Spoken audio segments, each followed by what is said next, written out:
Bonjour ou bonsoir, suivant l'heure à laquelle vous regardez la vidéo. Aujourd'hui, j'avais envie de vous poser une question. Est-ce qu'il vous arrive de lutter? Parfois, souvent, jamais. Ou alors vous vous demandez pourquoi je vous pose la question. Eh bien parce que quand je vous pose cette question, je pense à lutter. Lutter pour déjà.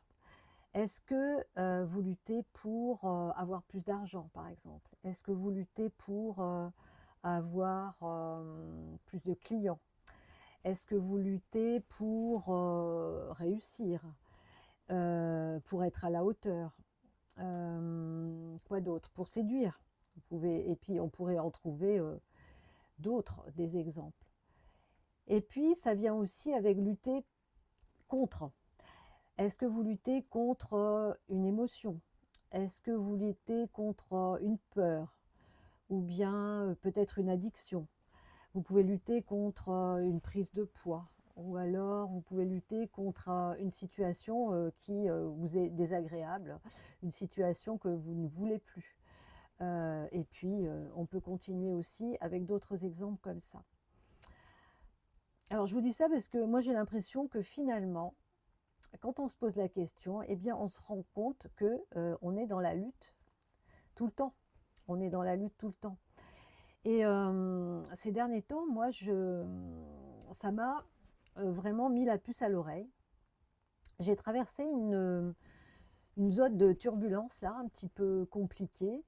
Euh, je me suis rendu compte que je rentrais dans cette lutte, une lutte pour me montrer sur les réseaux sociaux, pour essayer d'avoir plus de clients, une lutte pour faire le plus de posts possible, pour essayer d'avoir les bons mots, pour justement être vu sur les réseaux, etc., etc. Pour créer encore plus et encore plus. Et eh bien, finalement, ça m'a mis dans une situation de stress, de flou. En fait, j'avais l'impression que je n'arrivais plus à rien faire. Et ça s'est traduit, et moi je l'ai ressenti vraiment, ça s'est traduit dans le corps par beaucoup de contractions, beaucoup de douleurs, une grosse fatigue. euh, et j'ai senti que mon corps essayait de compenser pour essayer de maintenir une sorte d'équilibre. Et plus le corps compensait, et plus j'avais des problèmes de tension. J'avais même des problèmes au niveau d'une jambe, donc pour marcher. Et bien, là, j'ai dit stop. Je me suis dit, il y a un moment où il n'y a plus rien qui circule, que ce soit dans la circulation naturelle dans le corps, que ce soit au niveau des pensées, au niveau des idées. Euh, et c'est ça que je voulais partager avec vous aujourd'hui. Et, euh, et en fait, en me posant la question, eh bien, j'avais la solution puisque je vous parle du corps. J'avais la solution. C'est qu'entre lutter pour et lutter contre, eh bien, j'ai vu qu'il y avait un entre-deux, comme, comme une transition, un petit peu comme lorsqu'il y a la tempête. Moi, j'habite au bord de la mer. Lorsqu'il y a la tempête, et bien après, il y a cette zone de calme, pas tout à fait le calme encore, mais cet entre-deux, le calme qui arrive. C'est ça en fait que j'ai ressenti, parce qu'au fond, aujourd'hui, dans ce monde où tout va très vite, où il faut tenir, il faut contrôler, il faut s'adapter en permanence, eh bien, plus on force, et plus les choses deviennent compliquées, deviennent moins fluides, et perdent de clarté, on perd de la justesse, on perd aussi en disponibilité. Alors que dans cet autre espace, plus calme, plus ouvert, plus présent, en fait, on va avoir les moyens de percevoir autrement les choses, de poser des actions plus alignées, des choix plus précis. euh, et on va pouvoir ressentir en fait ce qui nous fait du bien. Alors, la vraie question, c'est comment venir dans cet espace? Comment venir dans cet espace pour, ou bien comment retrouver cet espace plus disponible quand justement on est dans ces périodes de tempête, ou même si on n'est pas complètement dans la tempête, mais quand on est dans ces périodes de lutte, comment on peut faire pour perdre de ces automatismes et pour perdre enfin, de ce contrôle qu'on a tout le temps?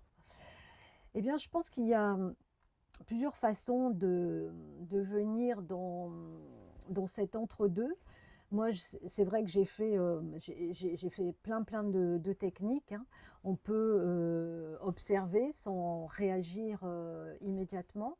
On peut réduire l'intensité de la lutte. On peut ralentir. Il y a plein de choses qu'on peut faire. On peut sortir un instant de ces réactions automatiques. Mais moi, la voie que j'ai choisie et qui m'a vraiment et qui m'aide vraiment profondément, c'est celle que j'explore et c'est celle que je propose aussi dans mes accompagnements. C'est quand le mental tourne en boucle, quand on est dans cette tension, dans ce besoin de contrôler, eh bien, c'est de revenir au corps. Comme je vous disais tout à l'heure, c'est de revenir au corps et de mettre son attention et son regard sur ce corps, sur la perception qu'on a. Du coup, on va quitter un instant le flot des pensées, on va quitter un instant tous nos peurs, nos anticipations, nos automatismes, et on va revenir au souffle, on va revenir à l'intérieur de nous, à nos sensations tout simplement. Et le fait de se poser à cet endroit va déjà commencer à apaiser. On va sentir comme si on arrivait à la maison en fait, en se posant à l'intérieur, c'est comme si on arrivait chez soi. Et d'ailleurs, on peut peut-être, au lieu de continuer à parler, faire l'expérience si vous voulez. Eh bien, on va y aller. Donc vous arrivez là, vous êtes en train de m'écouter, vous êtes soit assis sur une chaise, debout, peu importe. Et si on se posait quelques instants, vous pouvez même peut-être fermer les yeux et voir comment vous arrivez.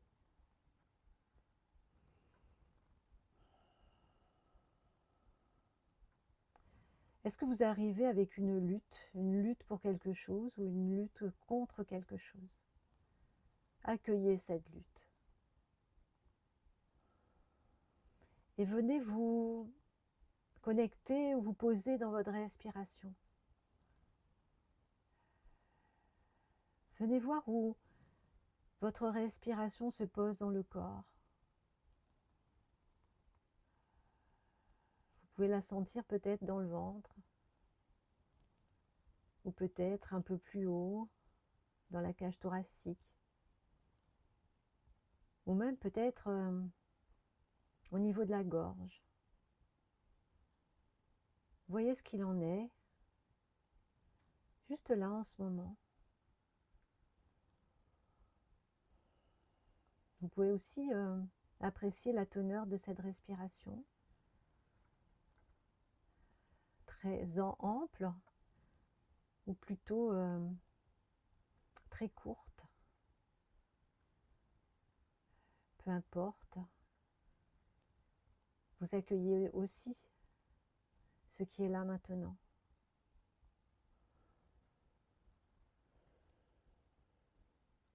Et peut-être pour continuer, vous pouvez aller observer comment se posent vos pieds sur le sol, que vous soyez debout ou assis. Voyez aussi les autres parties du corps qui sont posées sur un support, une chaise ou autre chose. Sentez votre corps.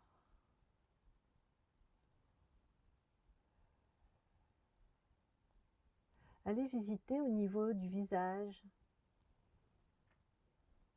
votre mâchoire.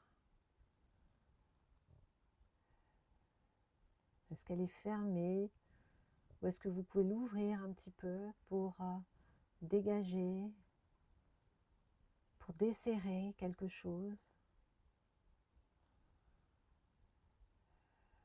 Et puis descendez au niveau des épaules. Est-ce que les épaules montent vers les oreilles ou au contraire, est-ce qu'elles peuvent se détendre, se rabaisser un petit peu?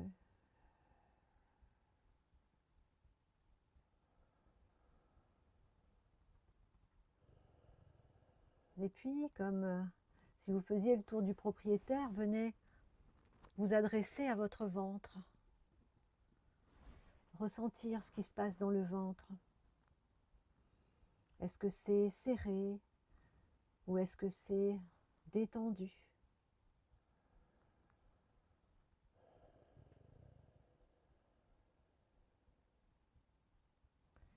Prenez encore quelques instants pour vous poser là, dans toute votre corporalité.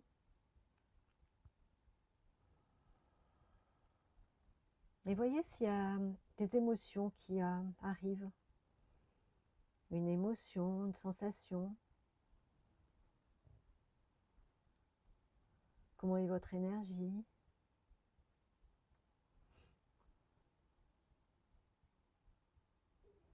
Et puis je vais vous proposer qu'ensemble nous prenions une grande inspiration par le nez.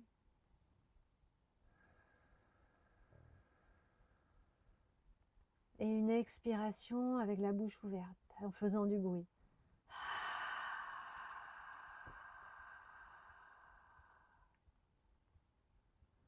À nouveau.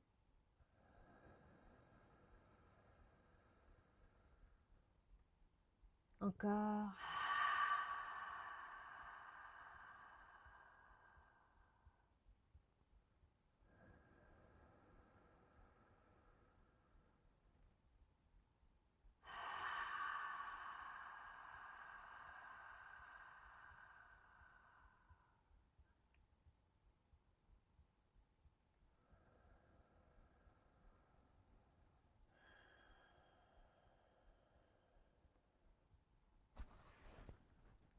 Comment vous vous sentez?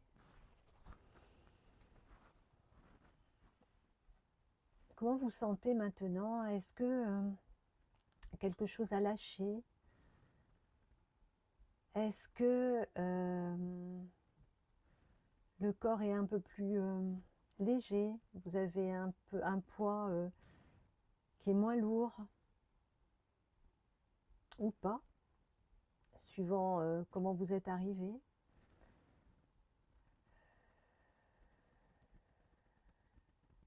J'espère que notre petite pause vous a fait du bien. Ce que je voulais rajouter, c'est que toutes les recherches sur le cerveau, sur le corps, sur le système nerveux montrent que eh bien, nos réactions, nos sensations, notre façon d'être, c'est pas figé dans le marbre. On peut créer d'autres chemins neuronaux, gommer certains automatismes et donc ça, c'est plutôt réjouissant, c'est plutôt chouette. Ça demande juste de l'entraînement et une façon d'apprendre, eh bien, c'est de trouver la bonne méthode pour soi. Et souvent, les méthodes les moins compliquées sont les plus efficaces parce qu'on n'a pas beaucoup de mal à les mettre en place. Donc, il faut juste le faire régulièrement. Voilà. Et la question ou la dernière question que je voulais vous poser, c'est si vous n'aviez rien à prouver, ni rien à fuir, qu'est-ce que vous feriez là, maintenant? Merci pour votre écoute.